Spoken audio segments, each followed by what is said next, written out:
O Brasil elegeu apenas uma mulher no primeiro turno das eleições deste ano. Ela se chama Tereza Surita, do PMDB, e é ex-mulher do senador Romero Jucá. E ela foi reeleita em Boa Vista. Ela também era a única mulher eleita no primeiro turno em 2012. Nas eleições deste ano, 52 municípios brasileiros tiveram somente mulheres como candidatas à prefeitura. Atualmente, as mulheres ocupam 10% das prefeituras e representam 12% dos vereadores nas câmaras municipais. Bom, nós temos aqui 2 telões para a gente acompanhar sobre as eleições municipais com os nossos convidados que estão aqui no estúdio. Né? Vamos dar uma olhadinha então aqui para a gente ver alguns caciques importantes. Vamos mostrar então eleições. Bom, aqui nós temos o seguinte, vamos deixar a primeira. PSDB elegeu 793 prefeitos, 15% do total. O Geraldo Alckmin elegeu o João Dória, né?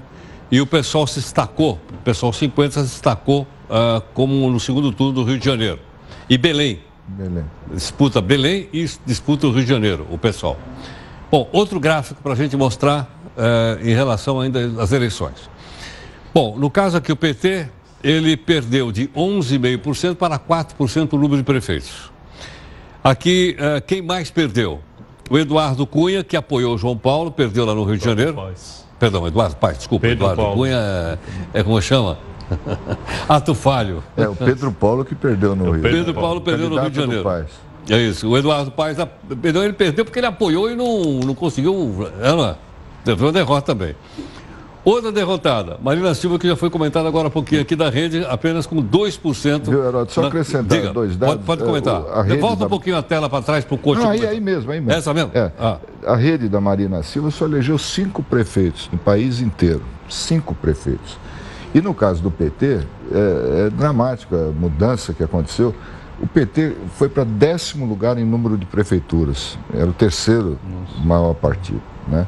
E no estado de São Paulo, Heródoto, só ficou com 7 prefeituras. Tinha 72 prefeitos eleitos. ABC, né? E perdeu no grande reduto da origem do PT no ABC. E para agravar ainda mais o problema, é que não apenas o número de prefeituras diminuiu, mas também o número de pessoas administradas pelo PT caiu. Então, perder uma cidade como São Paulo, com 12 milhões de habitantes, é muita coisa. São Bernardo, Guarulhos. Santo André, São Bernardo, São Caetano, Guarulhos. Né? Mas não dá para completar. O PT só foi para o segundo turno nas capitais em uma única capital, Recife, com João Paulo. E só ganhou uma capital no primeiro turno, Rio Branco, no Acre. No Acre. Nós temos mais uma tela aqui para mostrar ou não? Além dessa? Não temos mais. Bom, nesse quadro que vocês estão comentando, Sérgio, queria te perguntar o seguinte. Isso tudo vai estar condicionado, todo esse pessoal vai estar condicionado às reformas macro que o governo federal disse que vai fazer, ou tem que fazer, ou provavelmente vai fazer. Quer dizer, qual é o impacto disso? Eu imagino que não vai ter grana. O fundo de participação do município deve estar na lona. Alguns estados não estão podendo pagar. Hoje eu vi que o Rio de Janeiro não vai pagar de novo a íntegra dos funcionários públicos locais. Né? Como é que vai ficar? Acho que as eleições municipais têm pouco a ver com essa dinâmica federal. Mas vão receber as consequências, né? Eu acho que vão pegar o caixa abaixo. Sem dúvida, e também o Dória, pelo que eu estava lendo aí, já falou que não vai aumentar a taxa nem imposto, então essa é uma preocupação também, porque no Brasil a gente não tem mais espaço para aumentar tributação, né? Então tem que contar com o crescimento econômico para a arrecadação subir. A arrecadação tem ficado negativa. E o fundo de participação dos municípios vai caindo também. Então, assim, os prefeitos realmente vão pegar um cenário muito ruim. Mas que já é ruim já tem sido ruim nos últimos anos também. Então não vai ser nada tão diferente assim.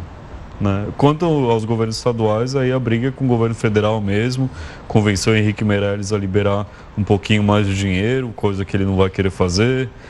Então essa dinâmica está um pouco afastada. Essa PEC que nós comentamos agora, né, que a PEC é do teto, ela não vai acabar atingindo as prefeituras. Veja bem, se você for apenas atualizar gasto com educação e saúde pela inflação, uma boa parte disso pega as prefeituras que são responsáveis pela manutenção disso. Mas o problema das prefeituras não é falta de dinheiro, é o mau uso dos recursos, é corrupção. né? Bastante dinheiro para a saúde e educação o Brasil tem. Né? Não é verdade que o Brasil gasta pouco, investe pouco na área social, muito pelo contrário, investe muito dinheiro. O problema é que usa mal. A gestão nas prefeituras é muito ruim. A gente viu agora a notícia do prefeito lá de Montes Claros, suspeito, né, que foi preso por suspeita de desvio de recursos na saúde. Então, esse é um problema imenso. Né? Atualizar pela inflação significa só, a gente não vai aumentar mais do que isso. Do que está gastando agora. Mas o aumento dos investimentos tem relação não com a inflação, mas com ganho de produtividade. Então, o correto seria reajustar pelo crescimento do PIB e não da inflação. Se o PIB cresce 4% e a inflação é de 2%, né, então é claro que vai ter proporcionalmente muito menos gastos com saúde e educação. Esse fato não é para poder gerar caixa, para poder pagar mas a questão é a definição de prioridades. Enquanto o governo gasta cerca de 45% do orçamento geral da União com serviço da dívida pública, se você pensar que somadas educação e saúde representam 6%, a questão é a definição de prioridades. Então, mas aumentando a dívida pública, não vai ter que pagar mais dívida pública? Eu acho que está em 70% do PIB, se não me engano. Se aumentar isso, não vai ficar mais para pagar? Tem outras maneiras de fazer uma auditoria da dívida pública, reduzir a taxa de juros, inclusive, para diminuir justamente esse serviço que é bastante oneroso. Mas a presidente Dilma não tentou reduzir a taxa de juros, não deu certo? Mas é uma questão política, de correlação de forças, inclusive, enfrentou forte oposição, inclusive, do setor financeiro. E não enfrentaria agora, se acontecesse isso? Enfrentaria, mas a política é isso, né? É enfrentar também interesses. Posso levantar um outro tema aqui que eu acho importante? Eu estou muito preocupado com isso e que ninguém está discutindo. Não se discutiu isso em toda a campanha agora municipal, a questão do desemprego. A gente fala muito de números, né? Vocês entendem disso melhor do que eu, tem tudo na cabeça. Né? Agora, como é que ficam os 12 milhões de desempregados que já temos, um número que não para de crescer? É claro que não é o prefeito que vai resolver isso eu sei, né? Mas por que não se discute isso? Não há discussão no Congresso Nacional, não houve na campanha, não há na imprensa. Sabe, eu queria que os professores aqui me ajudassem a entender por que essa omissão diante do maior problema do país hoje, o grande drama social brasileiro do desemprego. Uma ótima questão essa. A questão do desemprego entra de um jeito muito indireto nessa discussão da reforma da Previdência, a PEC do teto dos gastos e talvez da reforma trabalhista, que tem que ter uma relação um pouco mais direta, que é a tentativa do governo Temer de trazer confiança de volta para os investidores e para os empresários brasileiros. Né? Se ele está certo ou errado fazer isso, sei lá, né? Mas o fato é que o objetivo é esse, e aí o argumento dele, o argumento do governo é, uma vez que a gente faça a PEC do teto dos gastos, faça a reforma da Previdência, isso vai trazer confiança no país, e com mais confiança haverá mais investimentos, o que é verdade, né? O grau de confiança de investidores estrangeiros é um preditor muito importante de investimentos efetivamente realizados. E aí vão começar a contratar de novo, aí a arrecadação sobe, aí você começa um ciclo virtuoso. Certo, não demora muito, não é uma questão emergencial, é uma questão de urgência. Não, estou falando mesmo que dê, não se faz nada em termos emergenciais, como já aconteceu em outras épocas. Mas aí tem um seguro-desemprego, que é bem razoável. Mas também estão discutindo a revisão das regras para concessão do seguro-desemprego. Sim, não tem dinheiro suficiente. Algo que a Dilma já fez, inclusive, ano passado, e estão tentando dificultar ainda mais os critérios ali para a única coisa que passa pela cabeça é a criação de frente de trabalho. Então, como aconteceu no New Deal do Roosevelt. Não, eu escrevi isso. Eu não vejo outro. De repente, eu sei que isso é uma solução antiga, paliativa, assistencial. Agora é o seguinte, São Paulo, eu dei esse exemplo aí da cidade de São Paulo. A sujeira da cidade, né, as pichações, então podemos fazer mutirões de limpeza, uma parceria público-privada do bem, né, que as empresas ajudassem também, a prefeitura entra com equipamentos e tal, e fazer um trabalho nos parques, e, sabe, dar uma geral na cidade, que é com frentes de trabalho. Né? Talvez tem grana, tem caixa para Não, mas aí a minha sugestão é que aí entrem as empresas, né, as entidades e tal, e a prefeitura entra com os equipamentos e com o pessoal que já tem, né? E fazer um grande mutirão. Eu acho que o novo prefeito, né? Aliás, o novo prefeito foi convidado para vir aqui. E ele vai vir aqui, aí nós vamos fazer essa pergunta para ele. Só que tem uma corrente do pensamento econômico que não considera o desemprego em massa um grande problema.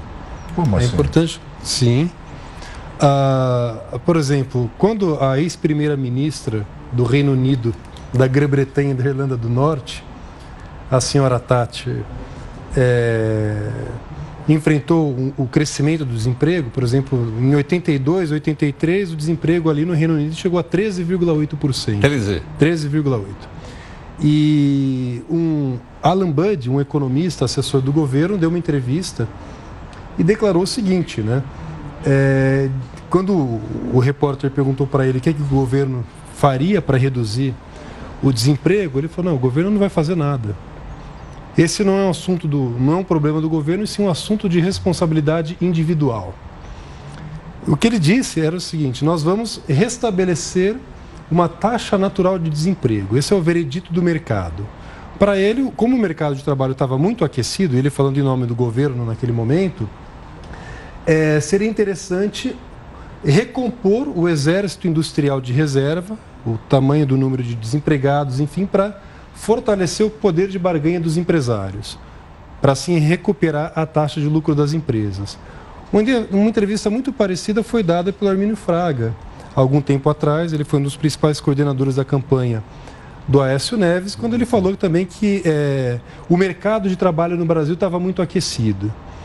E isso, quando a gente sabe que o mercado de trabalho está aquecido, fortalece o poder de barganha dos trabalhadores, né? Então, para alguns economistas, né, isso na escola de Chicago, do Milton Friedman, por exemplo, defendem e sustentam claramente essa tese de que o desemprego pode atingir um nível maior sem grande problema para a economia. Ok, bom, a gente volta já para conversar. Olha, os nossos convidados estão gentilmente aqui. Praça, você quer contraditar o que o Pedro falou em relação aos economistas, ou não? Eu acho que a questão é que ninguém no Brasil hoje vai dizer que existe uma taxa natural de desemprego e que o mercado defina isso e tudo bem, né?